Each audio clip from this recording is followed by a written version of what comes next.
Welcome to మెగానే TV Bunny topic. ఒకప్పుడు ప్రాణ స్నేహితులు, కానీ ఇప్పుడు ఒకరినొకరు నాశనం చేసుకోవాలనుకుంటున్న కరుడుగట్టిన శత్రువులు. మధ్యప్రాచ్యాన్ని కుదిపేస్తున్న ఇజ్రాయెల్ టర్కీ వివాదం ఇప్పుడు క్లైమాక్స్కు చేరింది. టర్కీ అధ్యక్షుడు ఎర్డోగన్ ఇచ్చిన వార్నింగ్కు ఇజ్రాయెల్ ప్రధాని నెతన్యాహు ఊహించని మైండ్ గేమ్ ఆడారు. దాదాపు 100 ఏళ్ల నాటి భయంకరమైన నరమేధం హిస్టరీని తెరపైకి తెచ్చి టర్కీకి చావు దెబ్బ కొట్టారు. అసలు నెతన్యాహు వేసిన ఆ సంచలన వ్యూహం ఏంటి? ఒకప్పటి బెస్ట్ ఫ్రెండ్స్ మధ్య ఇప్పుడు భీకర యుద్ధం తప్పదా? ఈ ఉత్కంఠ రేపే వివాదం ఏంటో తెలుసుకోవాలంటే లెట్స్ వాచ్.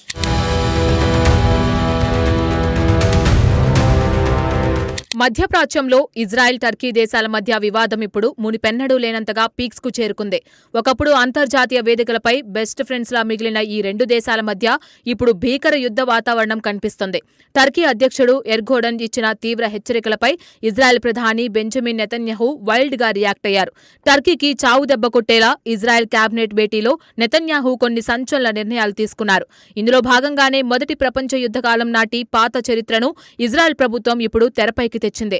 నాడు జరిగిన 1915 నాటి ఆర్మేనియన్ నరమేధాన్ని అధికారికంగా జెనోసైడ్ గా గుర్తిస్తూ ఇజ్రాయెల్ సంచలన ప్రకటన చేసింది. టర్కీకి అత్యంత బలమైన కౌంటర్ ఇచ్చేందుకే నెతన్యాహు సర్కార్ ఈ వ్యూహాత్మక జెనోసైడ్ నిర్ణయాన్ని తీసుకుంది. నాడు ఒట్టోమన్ సామ్రాజ్యం చేతిలో దాదాపు 15 లక్షల మంది ఆర్మేనియన్లు దారుణంగా హత్యకు గురయ్యారు. అయితే ఇజ్రాయెల్ తీసుకున్న ఈ చారిత్రక నిర్ణయాన్ని కేవలం ఒక రాజకీయ కుట్రగా ఎర్డోగన్ ప్రభుత్వం కొట్టిపారేసింది. ఈ ఇరు దేశాల అధినేతలు ఒకరిపై మరొకరు చేసుకుంటున్న విమర్శలు, వ్యూహాత్మక నిర్ణయాలు ప్రపంచవ్యాప్తంగా ఉత్కంఠ రేపుతున్నాయి. ఇజ్రాయెల్ను నాశనం చేయాలంటూ టర్కీ ఇస్తున్న పిలుపుపై నెతన్యాహు తీవ్ర ఆగ్రహం వ్యక్తం చేస్తున్నారు. టర్కీ చేసే ఎలాంటి బెదిరింపులను తాము అస్సలు సహించే ప్రసక్తే లేదని ఇజ్రాయెల్ గట్టి వార్నింగ్ ఇచ్చింది.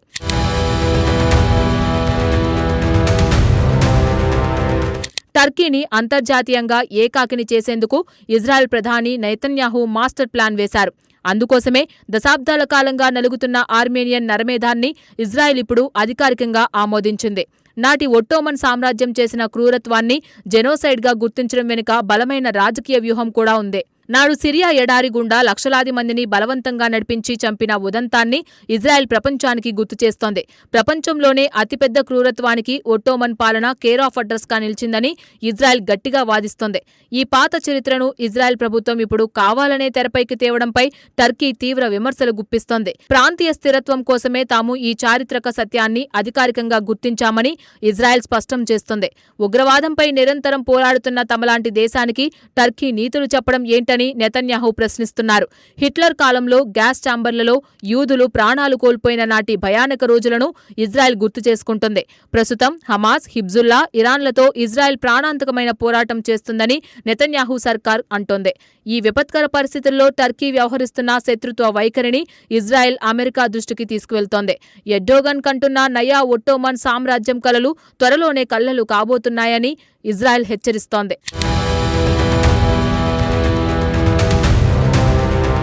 టర్కీ దేశాన్ని ఒకప్పుడు ముస్తాఫా కెమాల్ అతాతుర్క్ లౌకిక ఆధునిక దేశంగా తీర్చిదిద్దారు. కానీ ప్రస్తుత అధ్యక్షుడు ఎర్డోగన్ ఆ ఆధునిక భావాలను పక్కనబెట్టి తీవ్రమైన ఇస్లామిక్ అజెండాను ఎంచుకున్నారు. ముస్లిం ప్రపంచానికి తానే లీడర్ కావాలనే ఆరాటంతో ఎర్డోగన్ ఇజ్రాయెల్పై నిప్పులు చెరుగుతున్నారు. గాజాలో దాడులు చేస్తున్న ఇజ్రాయెల్ను ప్రపంచంలోనే అత్యంత క్రూరమైన దేశంగా ఎర్డోగన్ అభివర్ణిస్తున్నారు. హమాస్ ఉగ్రవాద సంస్థను ప్రపంచ దేశాలు నిషేధిస్తే ఎర్డోగన్ మాత్రం దానిని విముక్తి పోరాట సంస్థగా చెప్పుకొచ్చారు. హమాస్ కు బహిరంగంగా మద్దతు ఇస్తూ ఇజ్రాయెల్ ఉనికిని దెబ్బతీయాలనే టర్కీ చూస్తుందని నెతన్యాహు మండిపడుతున్నారు. టర్కీ వైఖరిని తిప్పికొట్టేందుకే 1915 నాటి ఒట్టోమన్ సామ్రాజ్యం నరమేధాన్ని ఇజ్రాయెల్ అస్త్రంగా మార్చుకుంది. దాదాపు 15 లక్షల మంది ఆర్మేనియన్ల హత్యలను జెనోసైడ్ గా గుర్తించి టర్కీని డిఫెన్స్ లో పడేసింది. ఈ చారిత్రక అంశాన్ని ఇజ్రాయెల్ రాజకీయం చేస్తోందంటూ ఎర్డోగన్ ప్రభుత్వం తీవ్ర అసంతృప్తి వ్యక్తం చేస్తోంది. తమ దేశ సార్వభౌమత్వాన్ని దెబ్బతీసేందుకు ఇజ్రాయెల్ కుట్రలు చేస్తోందని టర్కీ ఆరోపిస్తోంది. అయితే ఉగ్రవాద సంస్థలకు ఆశ్రయమిస్తున్న టర్కీ బెదిరింపులకు తాము భయపడేదే లేదని ఇజ్రాయెల్ తేల్చి చెప్పింది. అమెరికా వంటి అగ్రరాజ్యాల మద్దతుతో టర్కీ ఆటలు సాగనివ్వమని ఇజ్రాయెల్ గట్టిగా హెచ్చరిస్తోంది.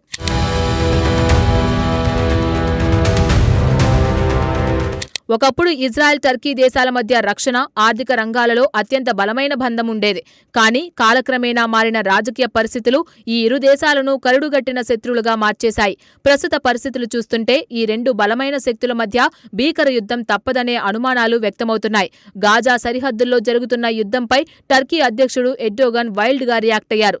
ఇజ్రాయెల్ను అంతం చేస్తామంటూ టర్కీ నుంచి వస్తున్న హెచ్చరికలను నెతన్యాహు సీరియస్ గా తీసుకున్నారు. అందుకే టర్కీకి ఎప్పటికీ మర్చిపోలేని స్ట్రాంగ్ కౌంటర్ ఇచ్చేందుకు ఇజ్రాయెల్ కేబినెట్ సిద్ధమైంది. ఇజ్రాయెల్ తీసుకున్న ఈ సంచలన జెనోసైడ్ నిర్ణయం టర్కీ పాలిట పెద్ద శాపంగా మారింది. తమ పూర్వీకుల చరిత్రను తవ్వితీస్తూ ఇజ్రాయెల్ చేస్తున్న రాజకీయాలను ఎర్డోగన్ తీవ్రంగా ఖండిస్తున్నారు. సిరియా ఎడారుల్లో నాడు జరిగిన దాడులను ప్రపంచానికి చాటి చెప్పడం ద్వారా ఇజ్రాయెల్ వ్యూహాత్మకంగా అడుగులు వేస్తోంది. ఇటు హమాస్, హిజ్బుల్లా వంటి శక్తులతో పోరాడుతూనే అటు టర్కీ కళ్లల్లో ఇజ్రాయెల్ నిప్పులు పోస్తోంది. ఈ వ్యూహాత్మక యుద్ధంలో ఇరు దేశాల మధ్య మాటల తూటాలు పేలుతుండటంతో ప్రపంచ దేశాలు ఆందోళన చెందుతున్నాయి.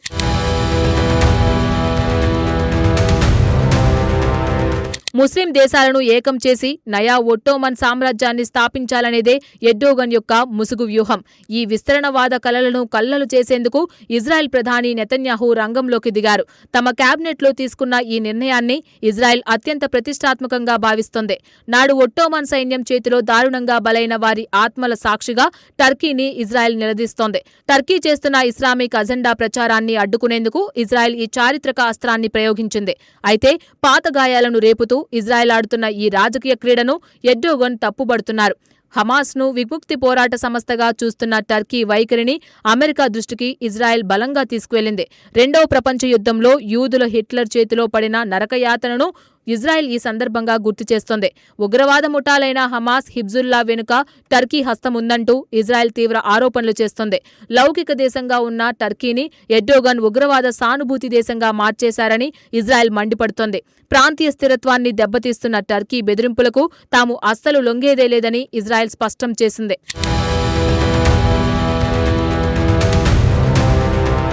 మొత్తానికి 15 లక్షల మంది ఆర్మేనియన్ల నరమేధాన్ని ఇజ్రాయెల్ అధికారికంగా గుర్తించడంతో ఎర్డోగన్ సామ్రాజ్య కలలకు గండిపడింది. అయితే ఈ వివాదం కేవలం మాటల యుద్ధానికే పరిమితమవుతుందా లేక ప్రపంచాన్ని మరో భీకర యుద్ధంలోకి నెడుతుందా అనేది ఇప్పుడు $1 మిలియన్ ప్రశ్న. ఇరు దేశాల అధినేతల మైండ్ గేమ్స్ ఎలాంటి సంచలనాలకు దారితీస్తాయో వేచి చూడాలి.